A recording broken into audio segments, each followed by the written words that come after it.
Hello, dear children. Good morning. Children, I'm going to continue the lesson 2 Gulliver Arrives in Lilliput, written by Jonathan Swift. So, in our previous class, we have learned till that the Gulliver travels on the ship. He started his journey and suddenly a great storm and choppy seas. Due to a great storm and choppy seas, the ship moving up and down, and dozen of their men died, and 6 of the crewmen managed to escape in a lifeboat. That the boat capsized means turned over due to the force of the gale.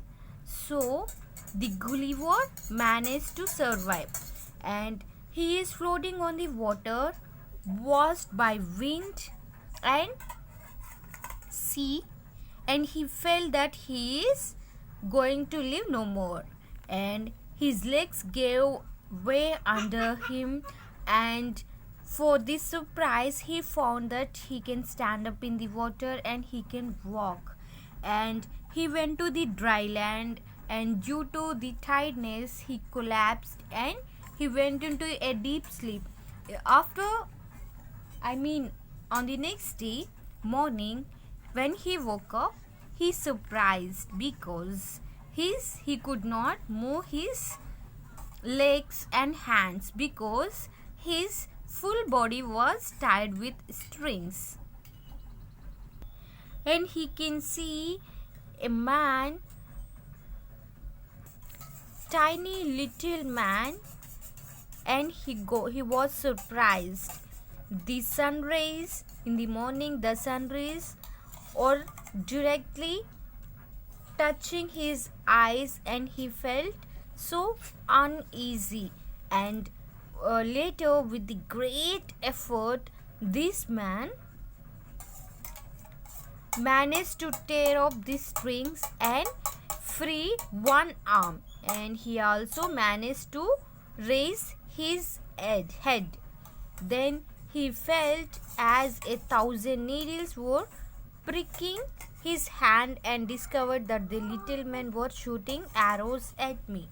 And in today's class we are going to continue from the 4th paragraph of your 16th page. The arrows were no larger than the size of pins. So the arrows that the little men were throwing are no larger than the size of a pin. But when some of them hit me in the face, it was very painful. If the safety pin hits you, do you hurt or not, children? We hurt, right? In the same way, some of the pins hit the Gulliver. His face was very painful. Fearing that some arrows may penetrate my eyes. What do you mean by penetrate? Penetrate means move into or through something. So he feared that some arrows move into his eyes. I put my hand across my face to protect them. So one of his arm was free now, and he put his hand across his face to protect the eyes. I then decided that my wisest. What do you mean by wisest, children? Wisest means sensible or having knowledge in a specified subject. So I then decided my sensible strategy. What is mean by strategy means plan. Would be to lie quite still till nightfall. So till night his plan was to be quiet. I could then easily and quickly free myself. So after that he can quickly free himself means he can remove the entire strings that were tied onto his body. I had no cause to fear these little people if they were no larger than what I had already seen. So The people we can see in the picture, see, we can see the small tiny little people. So here the Gulliver has no cause to fear for them because they are a little men. But it was not to be. When the little men saw that I had climbed down, they stopped shooting at me. So, when the Gulliver calmed, the little men stopped shooting arrows at him. However, by the increased clamor means noise. By the increased noise, I realized that their numbers had become greater. So here, the little men are becoming so many with with an increased noise.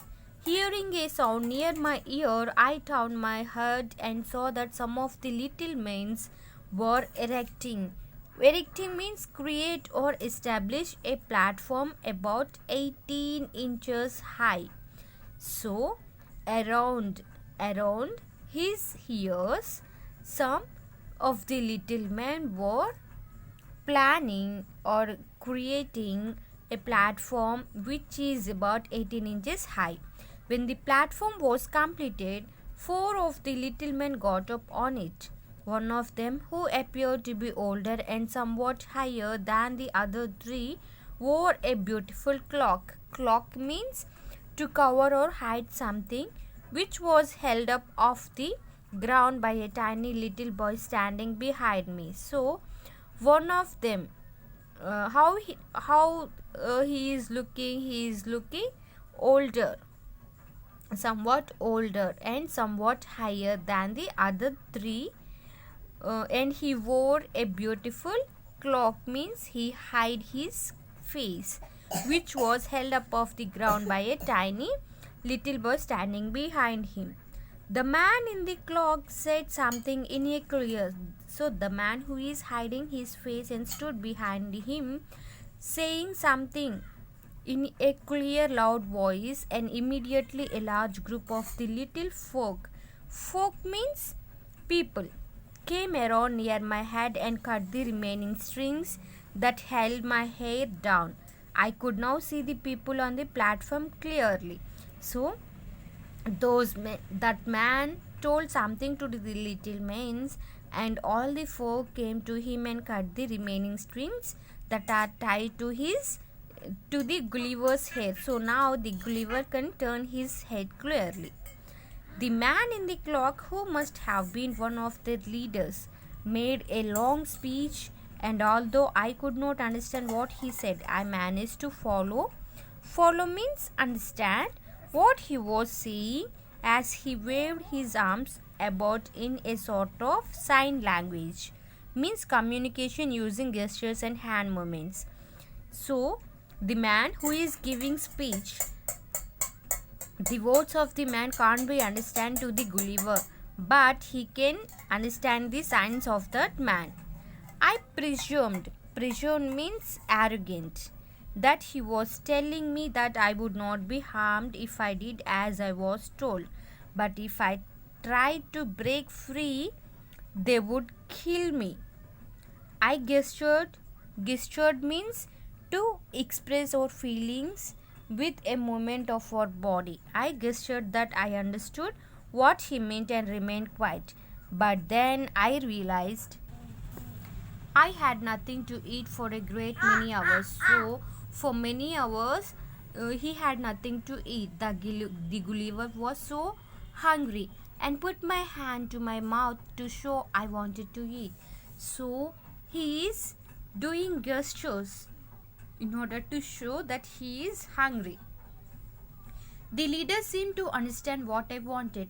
So the leader of the little tiny men understood what the Gulliver want and turned to the little folk and gave some orders. So he gave some orders to the little men.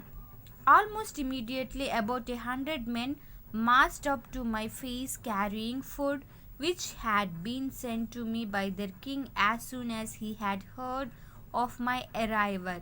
So immediately on the order of the king, 100 men marched Gulliver's face, and they carried food which has been sent to the Gulliver by the king. I did not know what the food was, hence the size of beans, loaves of bread, which I ate 2 or 3 at a time. So the little man bought food like hens, a size of bean, loaves of bread, and the Gulliver ate them 3 at a time. The wee means very small, tiny. The wee folk emitted cries of surprise that I could eat so much so quickly. So these folks were crying and they surprised because the Gulliver is eating very quickly. I then indicated that I want to drink something. Now the Gulliver gestured that he want to drink something. A large number of men carried a great pot of milk. We can see here they are carrying so many tiny people. They are carrying a pot of milk and poured it into my mouth. They poured this milk into the Gulliver's mouth. I asked for another pot of milk and they brought it. After drinking this pot of milk again, the Gulliver asked for another pot of milk and they bought it. But when I called for a third, they made signs that there was no more. So again, when the Gulliver asked for third pot of milk, the tiny little man told that there was no milk. I had drunk all the milk in the country, so these 2 pots, the milk in these 2 pots is the only milk in the whole country. After this generous meal, sleep descended upon me. That was my first day in Lilliput. After having, he slept, and this was the first day in Lilliput. So, this is all about the lesson Gulliver arrived in Lilliput, written by Jonathan Swift. So children, once go through the today's video. If you have any doubts, you can ask me children, okay? Bye children, thank you.